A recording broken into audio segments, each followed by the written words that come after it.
Welcome to jasmine grace media. ஊக்கமளிக்கும் சிறந்த Bible வசனங்கள். யோவான் 16:33.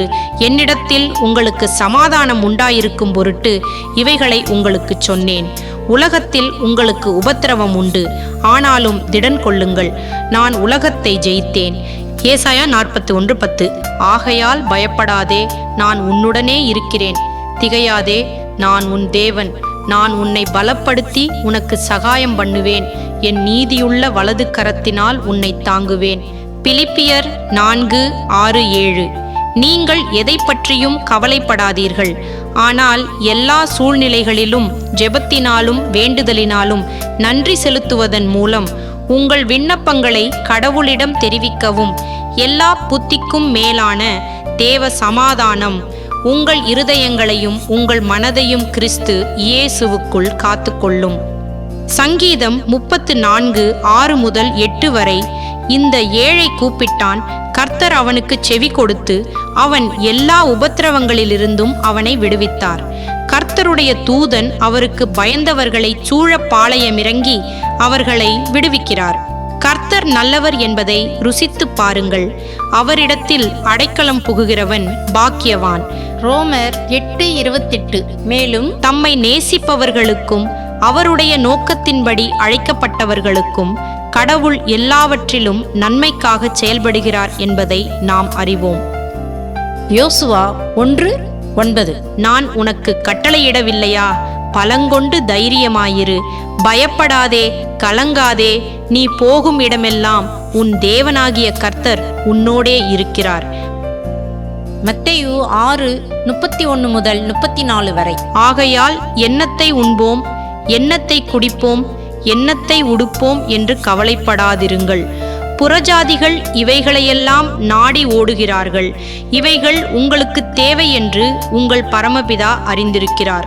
முதலாவது அவருடைய ராஜ்யத்தையும் அவருடைய நீதியையும் தேடுங்கள், அப்பொழுது இவைகளெல்லாம் உங்களுக்கு கொடுக்கப்படும். ஆகையால் நாளைக்காக கவலைப்படாதிருங்கள். நாளை தன்னை பற்றி கவலைப்படும். ஒவ்வொரு நாளும் அதன் சொந்த பிரச்சனைகளை கொண்டிருக்கும். தீமோத்தேயு 1:7. தேவன் நமக்கு பயமுள்ள ஆவியை கொடாமல் பலமும் அன்பும் சுய கட்டுப்பாட்டுமுள்ள ஆவியையே கொடுத்திருக்கிறார். பிலிப்பியர் 4:13.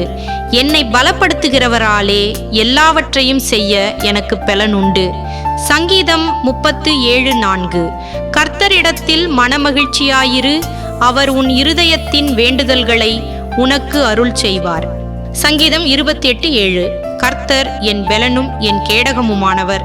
என் இருதயம் அவரை நம்பியிருக்கிறது, எனக்கு உதவி கிடைத்தது.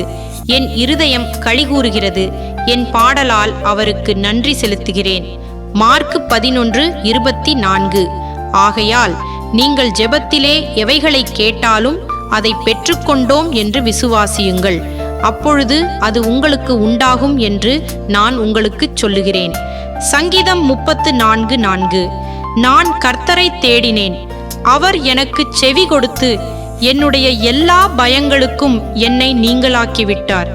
ரோமர் 15:13. பரிசுத்த ஆவியின் பலத்தினாலே நீங்கள் நம்பிக்கையில் பெருகும்படிக்கு நம்பிக்கையின் தேவன் விசுவாசத்தினால் உண்டாகும் எல்லாவித சந்தோஷத்தினாலும் சமாதானத்தினாலும் உங்களை நிரப்புவாராக. தெசலோனிக்கேயர் 5:11. ஆகையால் நீங்கள் செய்து வருகிறபடியே ஒருவரை ஒருவர் தேற்றி ஒருவருக்கொருவர் பக்தி விருத்தி உண்டாகும்படி செய்யுங்கள். கொரிந்தியர் 15:58. ஆகையால் எனக்கு பிரியமான சகோதரரே, கர்த்தருக்குள் உங்கள் பிரயாசம் வீணாயிராதென்று அறிந்து நீங்கள் உறுதிப்பட்டவர்களாயும் அசையாதவர்களாயும் கர்த்தருடைய கிரியையிலே எப்பொழுதும் பெருகுகிறவர்களாயும் இருங்கள். மத்தேயு 11:28. வருத்தப்பட்டு பாரஞ்சுமக்கிறவர்களே, எல்லாரும் என்னிடத்தில் வாருங்கள், நான் உங்களுக்கு இளைப்பாறுதல் தருவேன். ஏசாயா 43:2. நீ தண்ணீர்களை கடக்கும்போது நான் உன்னோடே இருப்பேன், ஆறுகளை கடக்கும்போது அவைகள் உன்னை மூழ்கடிக்காது. நீ அக்கினியினூடே நடக்கும்போது நீ எரிக்கப்பட மாட்டாய், அக்கினி ஜூவாலை உன்னை பட்சிக்காது. சங்கீதம் 23:4. நான் மரண இருளின் பள்ளத்தாக்கிலே நடந்தாலும் நான் எந்த தீமைக்கும் பயப்பட மாட்டேன். ஏனென்றால் நீர் என்னோடே கூட இருக்கிறீர். உமது கோலும் உமது தடியும் எனக்கு ஆறுதல் அளிக்கின்றன. தேவ கிருபையின் ஆசீர்வாதங்களுடன் ஜாஸ்மின் கிரேஸ் மீடியா